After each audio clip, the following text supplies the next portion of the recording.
यतविद्याविलासेन भूतभौतिकसृष्टयः तं नौमि परमात्मानं सच्चिदानन्दविग्रहम्।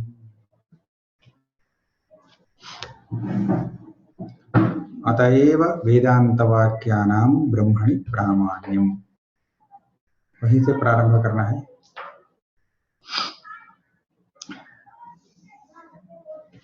इसके पूर्व में प्रामाण्य की चर्चा हुई। हाँ, मैंने शक्तिग्रह यह सिद्धार्थ परक वाक्यों में भी संभव है, ऐसा निरूपण किया। अर्थात केवल कार्यपरक जो वाक्य होता है उसी वाक्य से पद पदार्थ संबंध ज्ञान बालक को हो सकता है, सिद्धपरक वाक्यों में नहीं। ऐसा जो नियम था उस नियम का भंग करके सिद्धपरक वाक्य में भी आद्य शक्ति ग्रह हो सकता है, ऐसा निरूपण किया। तो उससे क्या सिद्ध हुआ? सिद्ध परक भी वाक्य प्रमाण होते हैं, यह सिद्ध हुआ। ऐसा सिद्ध करने से वेदांत वाक्यों का प्रामाण्य सिद्ध हो जाता है। वेदांत वाक्यानां ब्रह्मणि प्रामाण्यम, कर्मकांड वाक्यानां कार्य प्रामाण्य।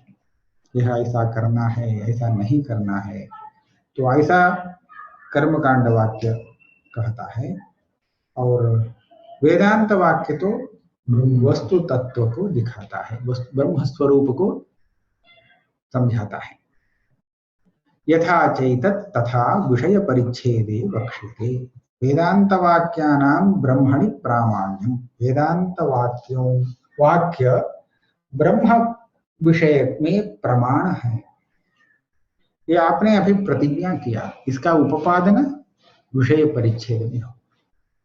अभी तो वहां की स्थिति क्या है? वेदांत वाक्यों को हम प्रमाण मांग रहे हैं। किस विषय के लिए प्रमाण मांगते हैं? ब्रह्म स्वरूप के लिए।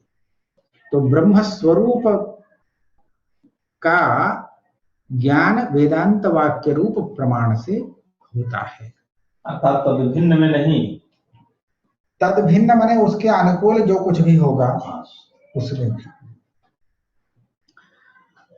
क्योंकि तद भिन्न यदि कार्य है तो कार्य विषय में तो प्रामाण्य के लिए कोई चिंता नहीं है, क्योंकि पूर्व पक्षी भी कार्यपरक विधि वाक्यों का प्रामाण्य मानता है। इसीलिए विशेष करके यही कहना पड़ा, ब्रह्म स्वरूप विषयक वेदांत वाक्य भी उस विषय में प्रमाण हो जाते हैं। इसका निरूपण विषय परिच्छेद में किया जाएगा। तत्र, यहां से दूसरा पैराग्राफ अलग है। वेदांतानां नित्य सर्वज्ञ परमेश्वर प्रणीतत्वेन प्रामाण्यम इति नैयायिका। वेदांतानां प्रामाण्यम, ये तो नैयायिक भी मानते हैं, हम भी मानते हैं, मीमांसक भी मानते हैं, किंतु भेद इतना है, वेदांत इसलिए प्रमाण है क्योंकि वह ईश्वर प्रणीत है, ऐसा नैयायिक का मत है। नैयायिक वेद अपौरुषेयत्ववाद को नहीं स्वीकार करता। उसके लिए, उसके मत में वेद पौरुषेय है। किसके द्वारा प्रणीत है? वेद किसकी रचना है? मनुष्य की नहीं, ईश्वर की रचना है, परमेश्वर की रचना। तो परमेश्वर प्रणीत है वेद। परमेश्वर तो नित्य सर्वज्ञ है। नित्य सर्वज्ञ परमेश्वर प्रणीत होने के कारण वेद प्रमाण है।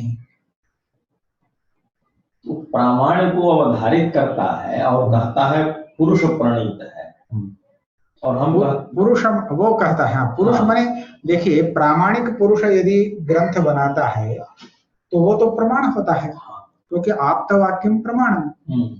फिर वेद किसके द्वारा रचा गया है? तो ईश्वर के द्वारा, परमेश्वर। उसे भी वह पुरुष मानता है। हाँ, वो भी नहीं है। हाँ, पुरुष ही है। पुरुष माने आत्मा। फिर ईश्वर जो है वह तो नित्य सर्वज्ञ है, नित्य सर्वज्ञ ईश्वर के द्वारा प्रणीत जो वेद है वह अवश्य आप्त प्रणीत वाक्य है, तो इसीलिए प्रमाण हो जाता है।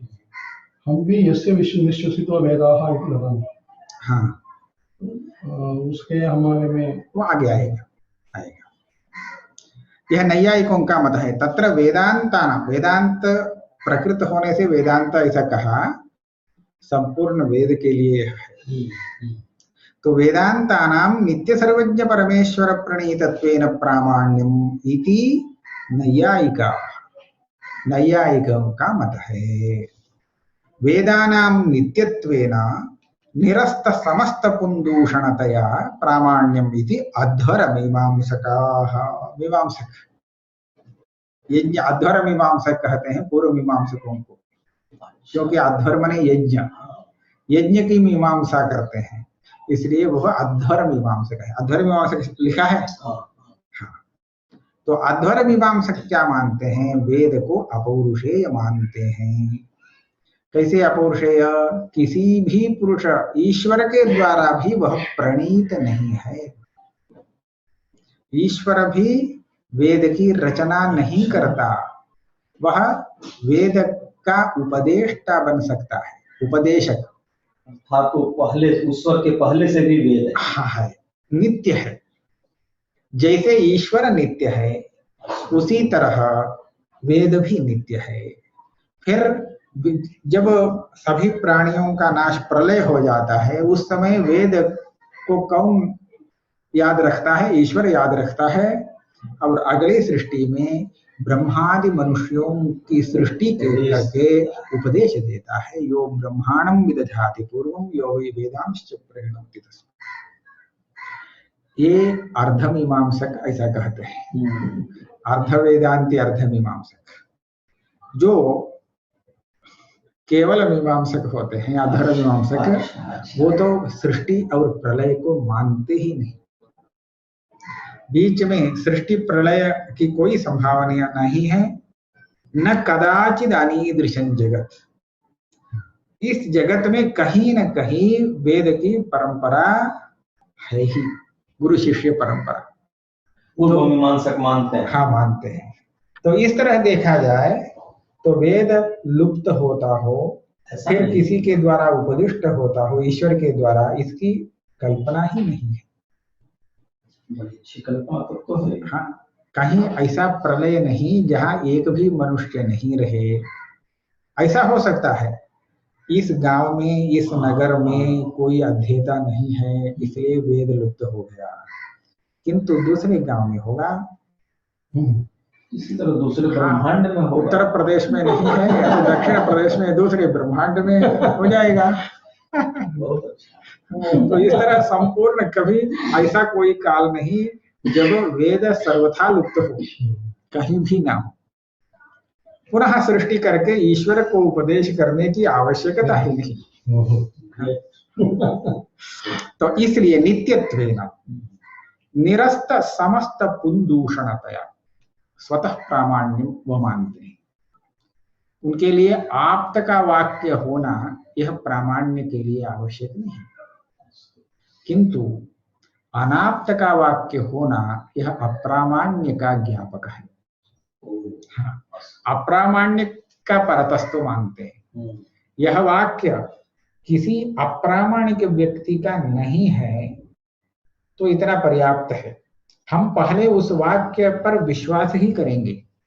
जब यह पता चलेगा यह वाक्य ऐसे व्यक्ति का है जो अप्रामाणिक है, यह जब पता चलेगा तभी जाकर के हम उस विश्वास को हटाएंगे, नहीं तो तब तक हम उस पर विश्वास करेंगे।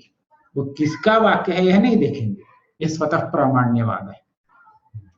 तो इस तरह वेद प्रामाण्य के लिए उसको ईश्वर, नित्य सर्वज्ञ ईश्वर के द्वारा प्रणीत होना कोई आवश्यक नहीं।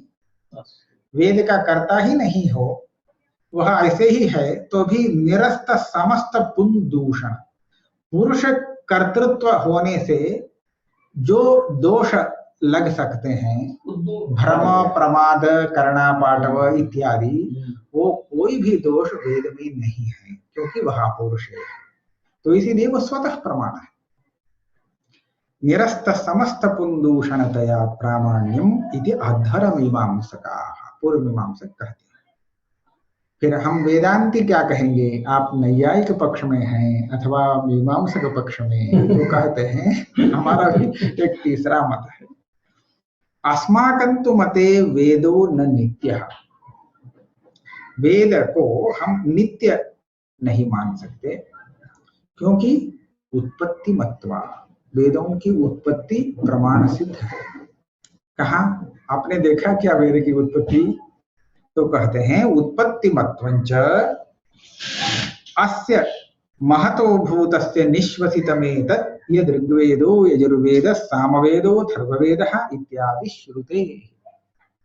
साक्षात श्रुति प्रमाण कहता है परमेश्वर के पास से वेदों की उत्पत्ति हुई। लेकिन श्रुति का वचन क्या है, अस्य महतो भूतस्य, महत भूतम पारमार्थिक सत्य क्या है, वस्तु तत्व परमात्मा, उस परमात्मा का यह निश्वसित है, निश्वास रूप है। निश्वास यह शब्द यहाँ पर गौण है। जैसे देवदत्त वो तो सिंह है ऐसा कहते हैं, तो सिंह शब्द जैसा गौण है, उस तरह ये भी गौण है। गौण कहने पर किस गुण को लेकर के वह शब्द वहां प्रयुक्त हुआ है यह कहना आवश्यक है ना।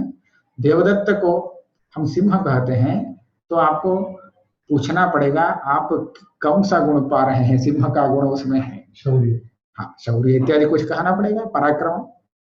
तो इस तरह यदि निश्वास के रूप में वेद को बताया, परमात्मा के निश्वास के रूप में वेदों का वर्णन करते हैं, तो वो निश्वास का गुण को लेकर के निश्वास शब्द यहाँ प्रयुक्त हुआ, यह मानना पड़ेगा।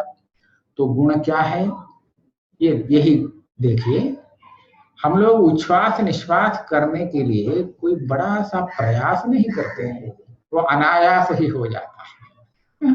करते तो हम ही हैं, उच्छ्वास निश्वास तो हम ही करते हैं, उसके लिए बहुत थोड़ा सा प्रयत्न करते हैं, उसको जीवन योनि यत्न ऐसा कहते हैं नैयायिक। तो इस अल्प प्रयत्न से होता रहता है उच्छ्वास निश्वास, उसके लिए कोई विशेष प्रयत्न नहीं। तो इसी तरह उस परमात्मा के लिए वेद की सृष्टि करने में भी कोई बड़ा श्रम नहीं है, क्योंकि ऐसा सर्वज्ञ सर्वशक्ति है, तो उसके निश्वास के समान उसके पास से वेद उत्पन्न हो रहे हैं, वेद आ रहे हैं। ठीक है, तो इस तरह निश्वास शब्द का प्रयोग किया गया है श्रुति में। अस्य महतो भूतस्य निश्वसितम, ये जो आप देख रहे हैं ऋग्वेदः यजुर्वेदः सामवेदः अथर्वांगिरसः, ये सब उसके निश्वास है, अर्थात निश्वास सदृश अत्यल्प प्रयत्न साध्य है। तो उत्पत्ति तो हो गई वेद की, इसलिए नित्य ऐसा नहीं कह सकते जैसे पूर्व मीमांसक कहते थे। अच्छा, तो नैयायिक जैसे वेद को अनित्य मान रहा है, आप भी उसी तरह हम अनित्य मानते हैं क्या, तो यहां पर भी थोड़ी विप्रतिपत्ति है। नापि वेदानाम द्विक्षणावस्थायित्वम, द्वि है कि त्रि है, त्रि नहीं होना चाहिए, द्वि ठीक है। नैयायिक शब्दों को क्षणिक मानता है, उसका कथन है हम जब बोलते हैं तो आप उस शब्द को सुनते हैं, कितनी देर तक सुनते हैं, बस उस अर्थ को ग्रहण कर लेते हैं, उसके पहले ही वह शब्द समाप्त हो जाता है। हम ऐसा आकार का उच्चारण करते हैं और यह आकार आपके कान में 10 मिनट तक सुनाई देता रहता है, तो आगे अग्नि इत्यादि कहने पर क्या होगा, दूसरा आप सुन ही नहीं पाएंगे, ऐसा तो होता नहीं। तो अग्नि कहने पर हम जितने शीघ्र उच्चारण करते हैं, पूर्व वर्ण लुप्त होता जा रहा है, उत्तरोत्तर आता जाता ही रहा है, कोई स्थिर नहीं है। तो सुनने वाले का अनुभव यह प्रमाण होता है, वह बताता है प्रमाण, सुनते सुनते वह विलुप्त हो जा रहा है ना अक्षर वर्ण, तो वो तो क्षणिक है। क्षणिक का अर्थ, क्षणिक यह शब्द बौद्ध भी प्रयोग करता है, नैयायिक भी। फिर थोड़ा सा अर्थ में भेद है। क्षणिक माने एक ही क्षण में रहने वाला, इस अर्थ में बौद्ध का प्रयोग होता है, और 2 क्षणों में रहने वाला इस अर्थ में नैयायिक उस शब्द का प्रयोग करता है। प्रथम क्षण, हाँ, प्रथम क्षण में उत्पन्न होता है, द्वितीय क्षण में रहता है, और तृतीय क्षण में नष्ट हो जाता है। तो तृतीय क्षण में वह नष्ट होने वाला जो पदार्थ है, उत्पत्ति से परिगणना करने पर तीसरे क्षण में जो नष्ट होता है उसको हम क्षणिक कहते हैं नैयायिक दृष्टि से। तो इस तरह शब्द क्षणिक हैं, वेद तो शब्दात्मक हैं, तो इसलिए तीसरे क्षण में नष्ट होने वाले हैं, अर्थात 2 क्षण तक रहने वाले। ऐसा नैयायिक का मत है। द्विक्षणावस्थायित्वं वेदानां, वेद में सभी शब्दों की यही स्थिति है, तो उसका भी खंडन करते हैं। नापि वेदानां द्विक्षणावस्थायित्वं। क्यों? आप वर्णों की क्षणिकता जिस अनुभव प्रमाण से सिद्ध करते हैं, वह उस अनुभव का इतना सामर्थ्य नहीं कि वह वर्णों को क्षणिक सिद्ध करे, क्योंकि इसके विपरीत अनुभव भी देखने में आते हैं। कैसे? यएव वेदः देवदत्तेन अधीतः स एव मयापि इत्यादि प्रत्यभिज्ञा विरोधात्। देवदत्त और वक्ता दोनों एक साथ एक गुरु के पास अध्ययन किए वेदाध्ययन। देवदत्त को तो उस अध्ययन का फल मिला और दूसरे को नहीं मिला, तो दूसरा कहेगा जिस वेद का अध्ययन यह देवदत्त किया, उसी वेद का हमने भी अध्ययन किया है, देखो उसको पैसा मिलता है, हमें नहीं। ऐसा कहा जा सकता है ना? होता ही है। तो य एव वेदः तेन अधीतः स एव वेदः मया, कैसे संभव है क्षणिक होने पर?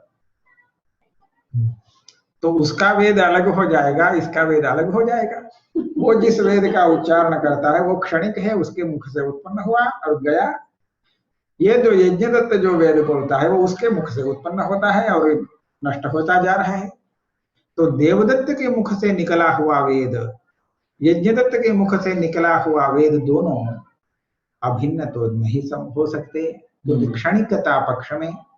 इसलिए यह जो प्रत्यभिज्ञा, ये तो अनुभव है ना, ये प्रत्यभिज्ञात्मक अनुभव है, वही वेद हम भी पढ़ते हैं।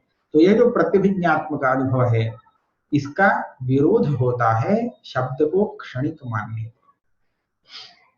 देखिए, ये और हास्यास्पद है। गुरु पढ़ाता है ना, वह स्वयं उच्चारण करके उच्चारण को सिखाता है। देखो, हम जो बोल रहे हैं उसी को बोलो, ऐसा कह के गणानान्त्वा ऐसा कहता है, वो भी गणानान्त्वा कहता है शिष्य।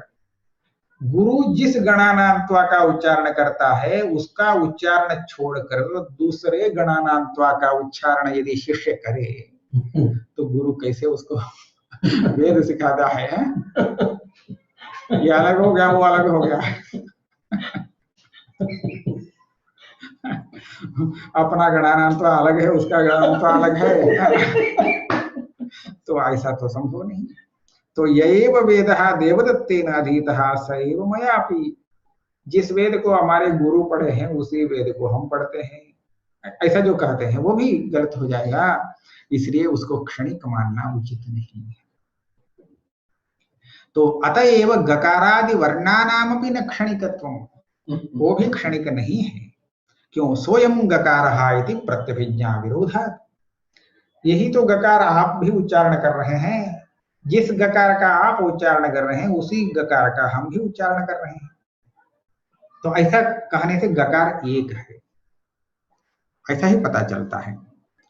तो आप यह पूछेंगे, यदि गकार क्षणिक नहीं है तो गणपति इस उच्चारण पर जो सुनाई पड़ा, तो गकार कहाँ गया? कहते ही हाँ, गणपति आकार का उच्चारण करते समय गकार गया, आकार के सामने आकार जब है तो उसके आगे का वर्ण जब आया वो भी चला गया। गणपति न सुनते समय ग है नहीं, तो इसका क्या उत्तर देंगे? तो यह कहते हैं गकार को उच्चारण से हम उत्पन्न नहीं करते, अस्तु अभिव्यक्त करते हैं।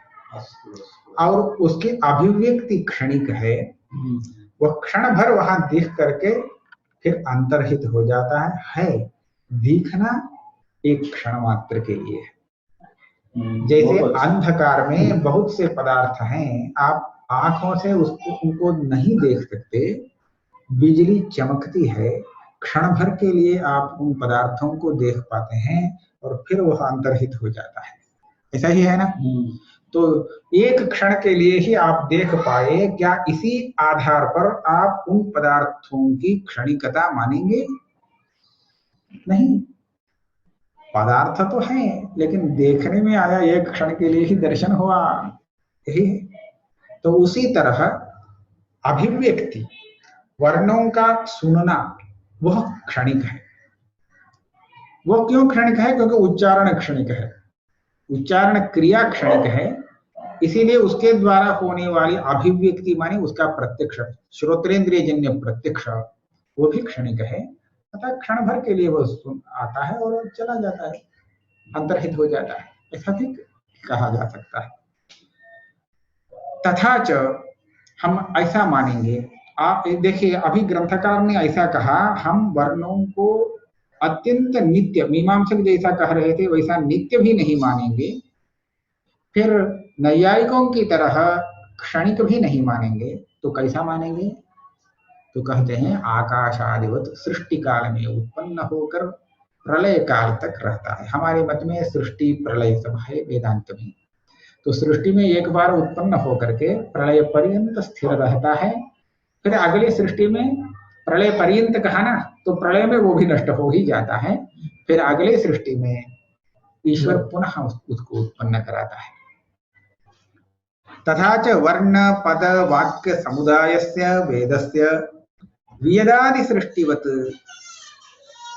वियदादिवत सृष्टिकालिक उत्पत्तिकत्वं प्रलयकालिक ध्वंस प्रतियोगित्वं च। सृष्टिकालिक उत्पत्तिमत्वं वर्णानाम वेदानाम सब लगाइए, ये सभी अक्षर और वेद ये सब सृष्टि के प्रारंभ में उत्पन्न होते हैं और जब प्रलय होता है तो समाप्त हो जाते हैं। प्रलय कालिक ध्वंस प्रतियोगित्व, प्रलय काल में इनका ध्वंस होता है, ये प्रलय कालिक ध्वंस के प्रतियोगी बन जाते हैं। इनका ध्वंस होता है तो ये ध्वंस का प्रतियोगी। न तो मध्य वर्णानाम उत्पत्ति विनाशो, जब जब वो उच्चारण करता है तभी वह वर्ण उत्पन्न होता है और झट से नष्ट होता है, इतना ऐसा नहीं, बहुत गुरुभूत कल्पना है। न तो मध्य सृष्टि और प्रलय के बीच मध्य काल में वर्णानाम उत्पत्ति विनाश, न तो क्यों अनंत गकार कल्पनायाम दूरवात, आप तो अनंत कितने गकार उत्पन्न होते हैं नष्ट होते हैं, तो अनंत कोई संख्या नहीं, बहुत गुरुभूत है। हमारे यहाँ एक ही गकार है, सृष्टि के आरंभ में उत्पन्न हुआ प्रलय तक है, उसी एक गकार को सब उच्चारित करते हैं, उत्पन्न नहीं करते, उसको अभिव्यक्त करते हैं अपनी उच्चारण क्रिया से।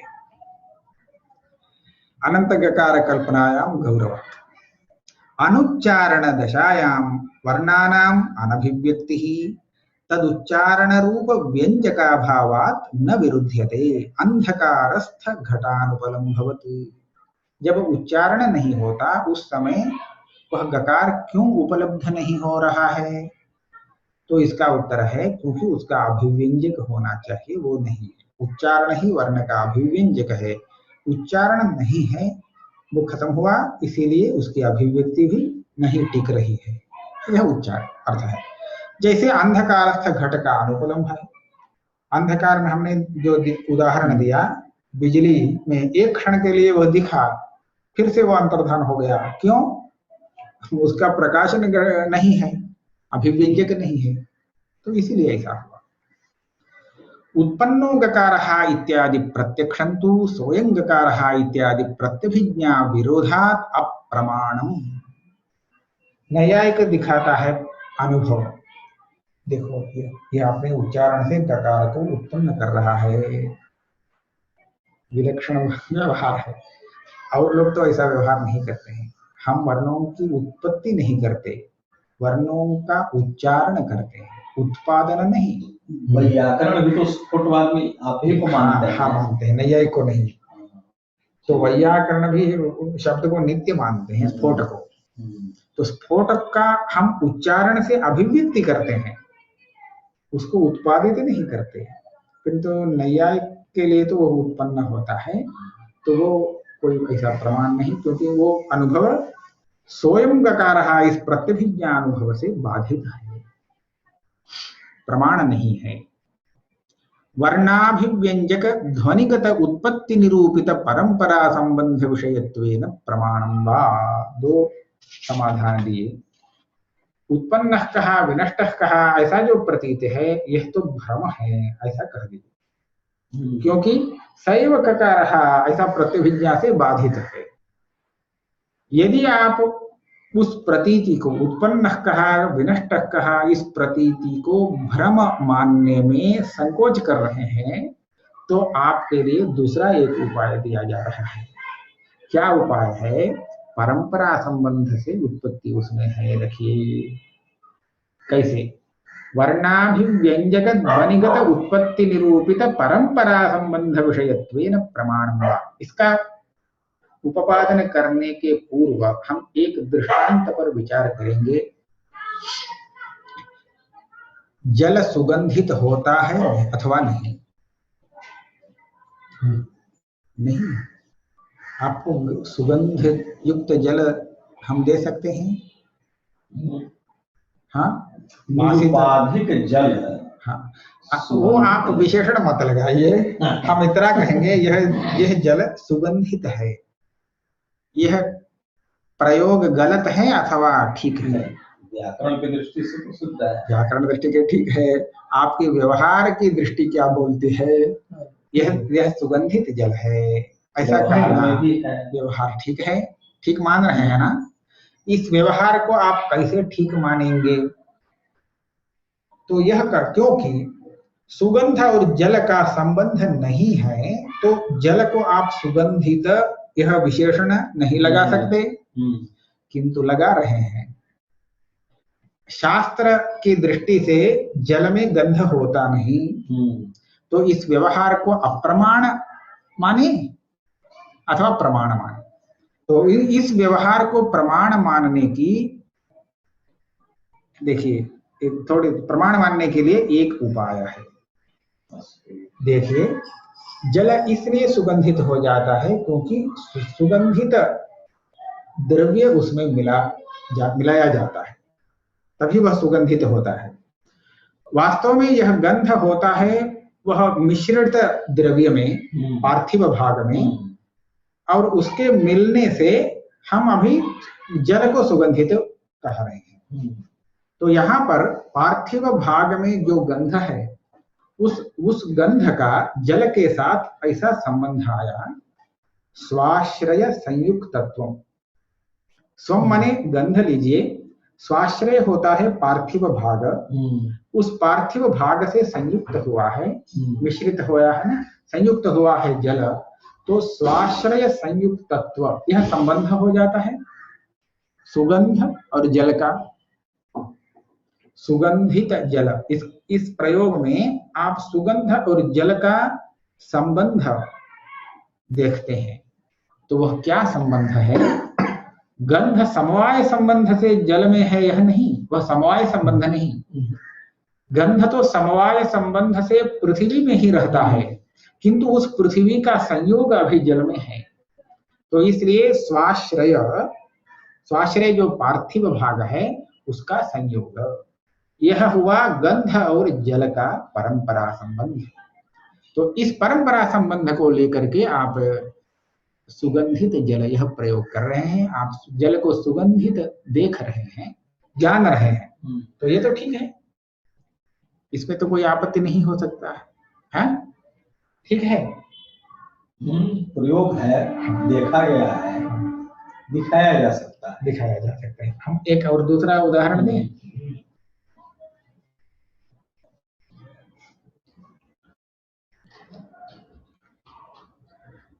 सुगंधित वायु। वायु हाँ, वायु में आप सुगंध का निश्चय अनुभव करते मानेंगे। हैं? हाँ? निश्चय न मानेंगे। हाँ? सुगंधित वायु वायु में आप सुगंध का अनुभव कर रहे हैं? मलयाचल की वायु आएगी, हाँ। सुगंधित वायु सुगंधित है वो। यह भी आप कह सकते हैं यह मल्लिका पुष्प के सुगंध से वासित है यह वायु।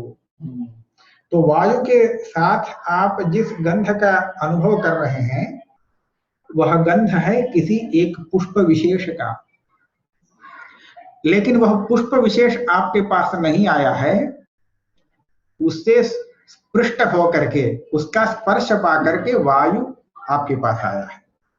तो यहाँ पर आप वायु को सुगंधित ऐसा जो अनुभव कर रहे हैं, उस अनुभव की उपपत्ति यही है।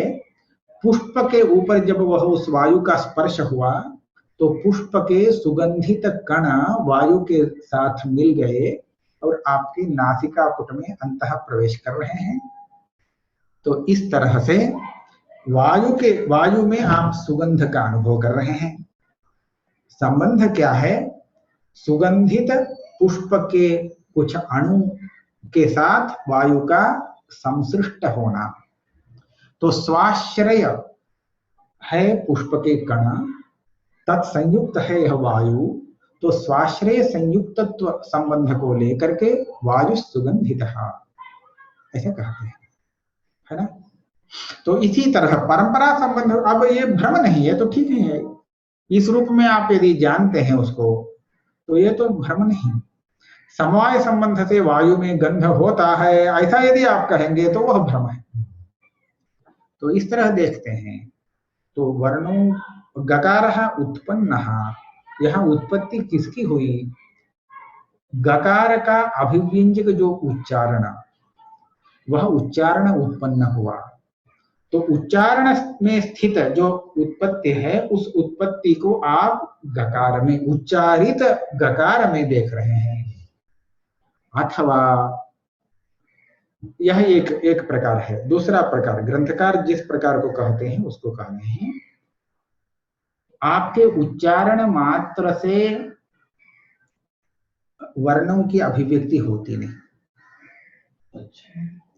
उच्चारण ऐसा होता है कंठ तालवादी का अपने आप एक क्रिया, संयोग विभाग।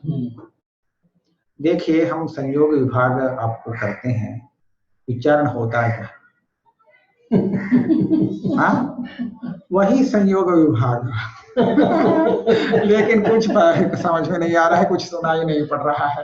तो वायु सहित वह संयोग विभाग, लेकिन वो भी नहीं लगता है। हाँ, वायु सहित ही नहीं, हम उच्चारण के द्वारा कुछ विशिष्ट ध्वनियों को उत्पन्न करते हैं। उन ध्वनियों का सामर्थ्य है प्रत्येक वर्ण का अभिव्यंजक करना, अभिव्यक्त करना। अब यही मान्य होगा। हाँ, यह मान्य हो जाएगा। हम उच्चारण के द्वारा ध्वनि उत्पन्न करते हैं। सभी प्राणी ध्वनि उत्पन्न करते हैं, वर्ण को नहीं। लेकिन हमारा सामर्थ्य ऐसा है तो हम उसमें कुछ विशेष कर सकते हैं कि ऐसे विशिष्ट ध्वनियों को उत्पन्न करेंगे जो स्पष्ट वर्ण अभिव्यंजक हो जाए।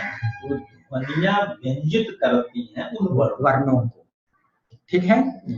जो ध्वनि उत्पन्न होते हैं वो ध्वनि क्षणिक है, वो तो उत्पन्न होते हैं और नष्ट हो जाते हैं। हम तो शब्द में वर्णात्मक शब्द को नित्य कह रहे हैं। तो उसका अभिव्यंजक दो ध्वनि है, वो तो उसी समय आपके उच्चारण से उत्पन्न हुआ और नष्ट हो जाता है। तो उस अभिव्यंजक ध्वनिगत जो उत्पत्ति और विनाश है, इसको हम अभिव्यक्त वर्ण पर परंपरा संबंध से बैठा देते हैं, जोड़ देते हैं। और ठीक हो गया है। वर्णाभिव्यंजक ध्वनिगत उत्पत्ति निरूपित परंपरा संबंध विषयत्वेन प्रमाणम वा। अब उत्पन्न इस अर्थ में आप ऐसा प्रयोग करते हैं, ऐसा जानते हैं तो वो प्रमाण ही है, ठीक है? तस्मात् न वेदानां क्षणिकत्वम, शब्द क्षणिक नहीं है तो इसीलिए वेद क्षणिक नहीं है।